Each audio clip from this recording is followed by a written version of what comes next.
Your dry bar comedy, tell me a little bit about that. That's the big one right now. I mean, you've gotten millions and millions and millions of hits on that thing. That's the one you watched that I showed you. Yeah. How did that thing come together? Oh my gosh, it's crazy to even think about where that's gone. And I'll say this about clean comedy. Like I will curse from time to time, but it's pretty rare, and it's kind of if I'm just relaxed and the environment kind of feels like it's not people who showed up expecting to hear something squeaky clean. Right. But for the most part, I write clean. And the reason that is that guy that I told you about who helped me start, he told me something that I tell other comics that are starting out to this day, and it stuck with me to this day. He says, treat profanity like a spice. He said, it will make a steak taste really good, but you would never have a plate of oregano for dinner. That's good. And I was like, that's always stuck with me, that little anecdote. And I just said, when I was first starting out, the clubs that I worked the most were Cincinnati and Dayton. And the woman in Dayton, who I still refer to as one of my comedy moms, she told me when I started, she said, listen, you're a host of a show. The cleaner that you can be, the more work I can give you, because I'll know I can put you up in front of clean headliners, and I'll know I can put you up in front of dirty headliners. So you can be dirty, but I won't be able to use you as much. And then that morphed into colleges. You can be dirty, you're going to get a lot less college work because most colleges want someone who can show up and be squeaky clean. And then that transformed into corporate gigs where I am now, where it's like, yeah, we can try to find you work at these corporate events, but 99% of them are going to require you to be squeaky clean. So just for the purpose of getting more work, I've always tried to write clean and stay clean. And I also do think there's a bit of a challenge to it of being funny without being hacky and without being dirty. Right. Right. And so, the other side of it is on Sirius XM, when you get paid for streaming comedy, there's one channel that requires only squeaky clean material.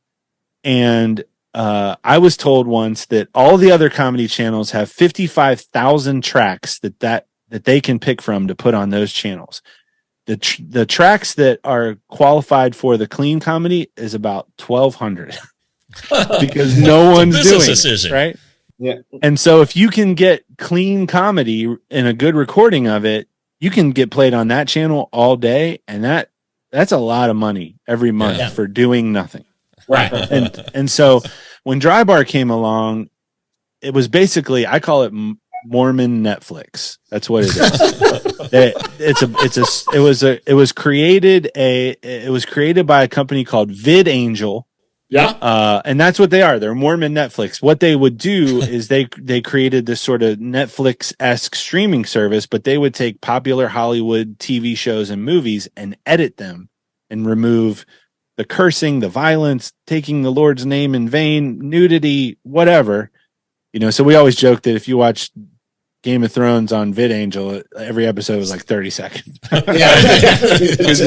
Because they took out all the good stuff. So that company decided they wanted to build the largest library of clean stand-up, but it was only for their subscribers, which were mostly Mormons. They're based out of Provo, Utah. And so I had a couple friends of mine that did a Dry Bar special, and I saw it and I was like, where did you record this? It looks incredible. And they're like, oh, it's this little 150 seat venue in Provo that's recording these specials, of clean comedians for their streaming service. And so I said, what's it pay? And they're like, it's not great, but they give you the tape. And at that point I was really trying to amp up my corporate work, and I hadn't had a good tape made in a while. And I thought, you know what, I'm going to do this only to get the tape so that I can cut it up and use it to try to get more work. And so that was my attitude when I went out there, was just do it and get a good tape and see what that gets you. Well, in the process of that happening, they shifted their business model to, you know what, we're not going to use this to just get people to subscribe to our service. We're going to chop up clips of it and start putting it on Facebook and YouTube and try to get the word out about us that way. And so they partnered with Facebook who at the time was trying to figure out a way to compete with YouTube. They were losing all their content creators to YouTube. And so to do that, they had to start paying content creators for views and then putting ads in there. Yeah. And Drybar was one of the partners that they joined up with. Okay. And so it just sort of was a perfect marriage of my special coming out when Facebook was like, we're going to put out anything that you guys create to everybody that we think might want to see it. And so when they started releasing clips of my special, I mean, it was getting more views than I had ever had on anything in my life. You know, my garage sale bit's over 10 million, I think, right now on Facebook, which is insane. I mean, that's like insane. Yeah. For something that I went into not really caring about how it did other than for my personal use. You know what I mean? Right. And then since then, it's just snowballed into like this huge, like it's got a huge following. A lot of it had to do with COVID. You know, people were staying home, consuming comedy either more often than they ever had, or maybe even for the first time because, you know, they were at home and the kids were at home and they needed to play stuff that the whole family could hear. So whatever you could say about the stars aligning, it was just perfect timing with my special coming out. And it's just done more for me than anything I've ever done. And I still can't believe I'm saying it.